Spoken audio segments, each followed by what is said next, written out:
Yo les gars, j'espère que vous allez bien. Nouvelle vidéo YouTube. Aujourd'hui, on va parler d'un vrai bon sujet de musculation les gars. On va parler un petit peu de l'entraînement en force en musculation. Les gars, je préfère vous prévenir, même si vous voulez pas vous gagner de la force, les gars, écoutez parce que vous allez apprendre plein de trucs. Bref, dès maintenant, passons à la première chose à savoir. La force musculaire évolue plus vite que la masse musculaire. Donc si tu veux plus de masse musculaire, la fameuse prise de masse, il va falloir se concentrer sur la prise de masse et pas le gain de force. Par réciproque, bien sûr, tu vas gagner de la force, mais c'est pas du tout ce que tu vas devoir cibler. Et c'est pour ça que c'est important d'être au clair sur ces objectifs parce que ça a une forte influence sur la charge que tu vas mettre sur tes exos. Deuxième chose à savoir, si tu veux gagner de la force, il faut bien sûr que tu t'abonnes et que tu likes BG.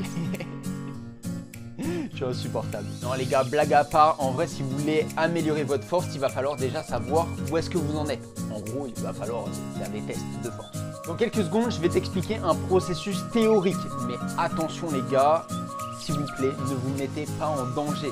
On ne fait pas des tests de force sur tout et n'importe quoi. Ainsi, pour que tu évites de faire nimp et surtout éviter d'avoir des blessures d'abonnés sur la conscience, les gars, s'il vous plaît, faites des tests de force uniquement sur des exercices polyarticulaires pour votre sécurité. Typiquement, tu peux tester sans souci ta force sur le soulevé de terre, le squat et le développé couché. Après, en fonction de tes objectifs, tu peux aussi tester sur d'autres exercices comme le tirage vertical si tu veux gagner de la force dans le dos.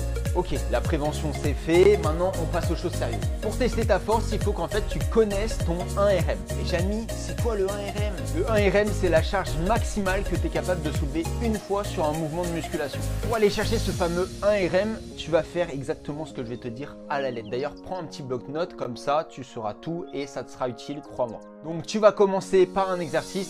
Imagine, on fait du deadlift d'abord. Tu vas mettre une charge hyper facile, genre en mode t'es easy, je le soulève 250 fois, tu vois, et tu vas faire 10-15 reps et ça en fait ça va faire 10 d'échauffement. Après, n'hésite pas à prendre du temps de récupération. N'oublie pas que là on teste la force, on teste pas ton endurance, c'est pas un entraînement classique. Toutes les séries qui vont suivre celle-ci vont avoir une charge progressive et attention, plus la charge elle est progressive, mieux c'est. Et c'est la même chose avec ton temps de récup.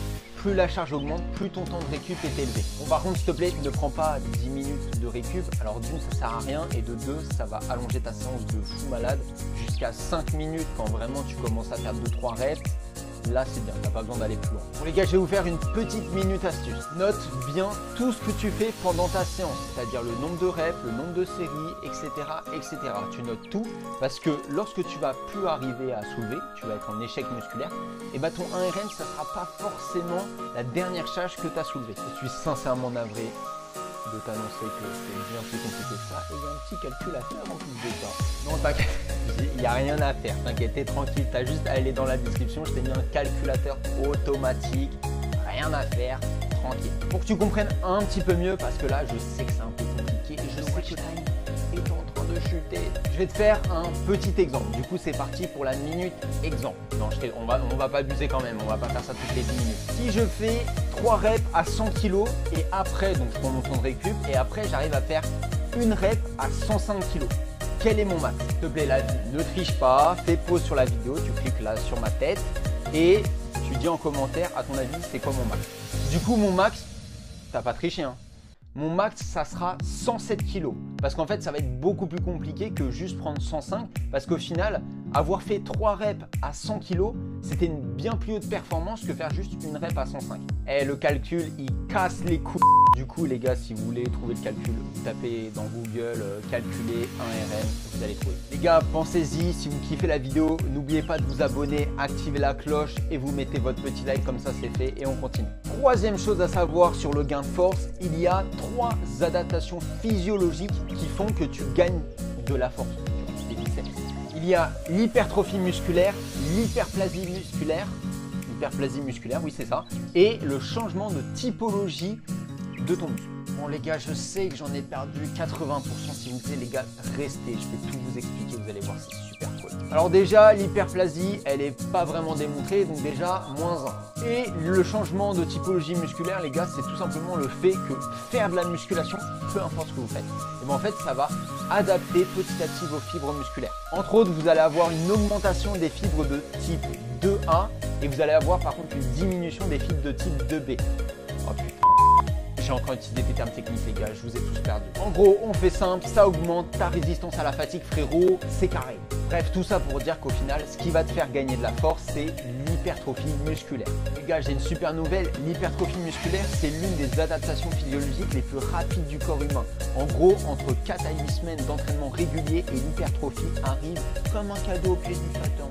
Bon, le petit problème, c'est qu'on ne déclenche pas l'hypertrophie en soulevant de la fonte H24, 7 jours sur 7, tu vois. L'hypertrophie, elle résulte de l'accumulation de protéines.